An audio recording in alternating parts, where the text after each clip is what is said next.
Hi friends, good morning. ಎಲ್ರಿಗೂ ನನ್ನ YouTube ಚಾನಲ್ಗೆ ಸ್ವಾಗತ. ಇವತ್ತು ದಸರಾ ಸ್ಟಾರ್ಟ್ ಆಗಿ 2ನೇ ದಿನ. ನಿನ್ನೆ ನಾನು ಹೀರೆಕಾಯ್ದು ಸಾರು ಮಾಡಿದ್ದೆ. ಒಂಥರ ಡಿಫ್ರೆಂಟ್ ಆಗಿ ಮಕ್ಕಳೆಲ್ಲ ತಿನ್ನೋ ಥರ, ತರಕಾರಿ ತಿಂದೇ ಇರೋ ಮಕ್ಕಳೆಲ್ಲ ತಿನ್ನೋ ಥರ. ಇವತ್ತು ಅದಕ್ಕೆ ಸ್ವಲ್ಪ ನಾರ್ಮಲ್ ಆಗಿ ಮಾಡಿದ್ರೆ ಬೇಳೆ ಜಾಸ್ತಿ ಯೂಸ್ ಮಾಡಬೇಕಲ್ಲ ಅಂತ ಆ ಥರ ಮಾಡಿದ್ದು. ಸ್ವಲ್ಪ ಬೇಳೆ ಯೂಸ್ ಮಾಡಿಕೊಂಡು, ಇವತ್ತು ಬೇಳೆ ಯೂಸ್ ಮಾಡೋಕ್ಕಾಗಲ್ಲ. ನೆನ್ನೆ ಬೇಳೆ ಯೂಸ್ ಮಾಡಿದ್ದಕ್ಕೇನೆ ಒಂಚೂರೇ ಚೂರು ಯೂಸ್ ಮಾಡಿದ್ದು. ಅದಕ್ಕೇನೆ ಹೇಳಕ್ ಸ್ಟಾರ್ಟ್ ಆಯ್ತು, ಅಯ್ಯೋ ನನ್ಗೆ ಉರಿತಾ ಇದೆ ಅದು ಇದು ಅಂತ. ಅದಕ್ಕೆ ಇವತ್ತು ಸೋರೆಕಾಯಿ ಯೂಸ್ ಮಾಡಿಕೊಂಡು ಮೊಸರು ಸಾರು ಮಾಡ್ತಾ ಇದ್ದೀನಿ. ಸ್ವಲ್ಪ ಡಿಫ್ರೆಂಟ್ ಆಗಿ, ನಾರ್ಮಲ್ ಆಗಿ ಮಜ್ಜಿಗೆ ಹುಳಿ ಮಾಡ್ತೀವಲ್ವಾ ಅದೇ ತರನೇ, ಅದಕ್ಕಿಂತ ಒಂಚೂರು ಡಿಫ್ರೆಂಟ್ ಅಷ್ಟೇನೆ. ಬೆಂಡೆಕಾಯ್ದು ಫ್ರೈ ಮಾಡ್ಕೋಬೇಕು. ಬಾಳೆಕಾಯಿ ಇದೆ, ಬಾಳೆಕಾಯಿ ಯೂಸ್ ಮಾಡ್ಕೊಂಡು ಬಜ್ಜಿನೂ ಮಾಡೋಣ ಅಂತ ಅನ್ಕೊಂಡಿದ್ದೀನಿ. ಒಂದೊಂದು ಮಕ್ಳಿಗೆಲ್ಲ ರಜಾ ಸ್ಟಾರ್ಟ್ ಆಗಿರುತ್ತೆ. ನನ್ನ ಮಕ್ಳಿಗೆ ಇನ್ನೂ ಸ್ಟಾರ್ಟ್ ಆಗಿಲ್ಲ. ನನ್ನ ಮಗನಿಗೆ ದಸರಾಕ್ಕೆ ಮುಂಚೆನೆ ಒಂದು 2-3 ದಿನ ಮುಂಚೆನೆ ರಜಾ ಸ್ಟಾರ್ಟ್ ಆಗುತ್ತೆ. ನನ್ನ ಮಗಳಿಗೆ ದಸರಾ ಎಂಡ್ ಆಗೋ ದಿನ ರಜಾ ಸ್ಟಾರ್ಟ್ ಆಗುತ್ತೆ. ಅದೇ ಏನು ಅಂತ ಗೊತ್ತಿಲ್ಲ. ನಮ್ಮಲ್ಲಿ ಹೆಂಗೆ ಅಂತಂದ್ರೆ, ದಸರಾ ಆ 3 ದಿನ ಇದೆಯಲ್ಲ, ಲಾಸ್ಟಲ್ಲಿ ಬುಕ್ಸ್ ಎಲ್ಲ ಮಕ್ಕಳು ಓದೋ ಮಕ್ಳಿದ್ರೆ ಅವ್ರ ಬುಕ್ಸ್ ಎಲ್ಲ ದೇವಸ್ಥಾನಕ್ಕೆ ಕೊಟ್ಟು ಪೂಜೆ ಮಾಡಿಸ್ತಾರೆ. ಇವ್ರು ಹಿಂಗ್ ರಜಾ ಕೊಟ್ಟಿದ್ದಕ್ಕೆ ಏನ್ ಮಾಡೋದು ಅಂತಾನೆ ಅರ್ಥ ಆಗ್ತಿಲ್ಲ. ಬನ್ನಿ ಹೆಂಗ್ ಮಾಡೋದು ಅಂತ ನೋಡೋಣ. ನಾನು ಫಸ್ಟೇ ಒಗ್ಗರಣೆ ಮಾಡ್ಬಿಟ್ಟು ಮಾಡ್ತಾ ಇದ್ದೀನಿ ಇವತ್ತು. ಅದಕ್ಕೆ ಎಣ್ಣೆ ಹಾಕ್ತಾ ಇದ್ದೀನಿ.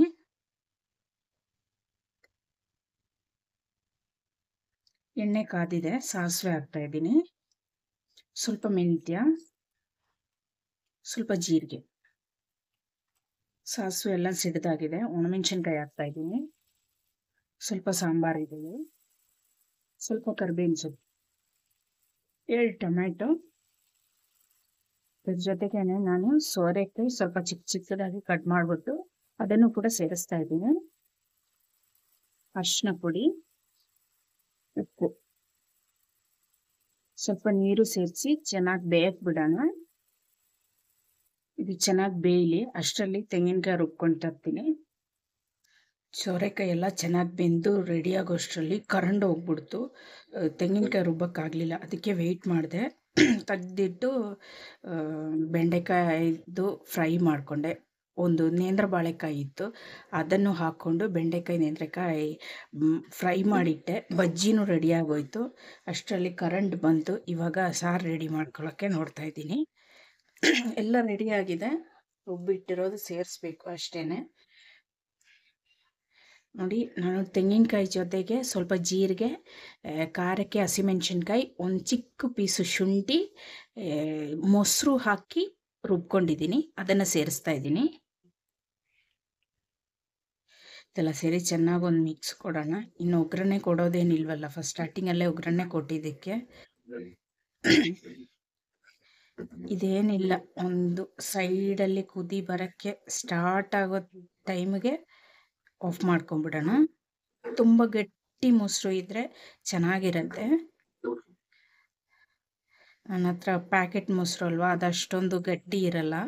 ಮಿಕ್ಸಿ ಜಾರಲ್ಲಿ ಹಾಕಿ ತೆಂಗಿನಕಾಯಿ ಜೊತೆಗೆ ರುಬ್ಬೋಷ್ಟರಲ್ಲಿ ಅದು ಇನ್ನೂ ತೆಳುವಾಗ್ಬಿಡತ್ತೆ. ಹುಳಿ ಇರೋ ಮೊಸರು ಸೇರಿಸಿದ್ರೆ ಇನ್ನೂ ಟೇಸ್ಟ್ ಚೆನ್ನಾಗಿ ಬರುತ್ತೆ.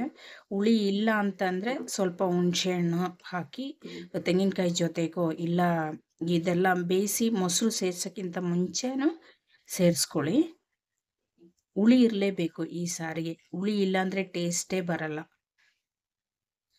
ಸೈಡಲ್ಲಿ ಕುದಿ ಬರೋಕ್ಕೆ ಸ್ಟಾರ್ಟ್ ಆಗಿದೆ. ಈಗ ಸ್ಟವ್ ಆಫ್ ಮಾಡ್ತಾ ಇದ್ದೀನಿ. ಸಾರು ರೆಡಿ ಆಗೋಯ್ತು. ಸೋರೆಕಾಯ್ದು ಮಜ್ಜಿಗೆ ಮೊಸರು ಸಾರು ರೆಡಿ ಆಗೋಯ್ತು.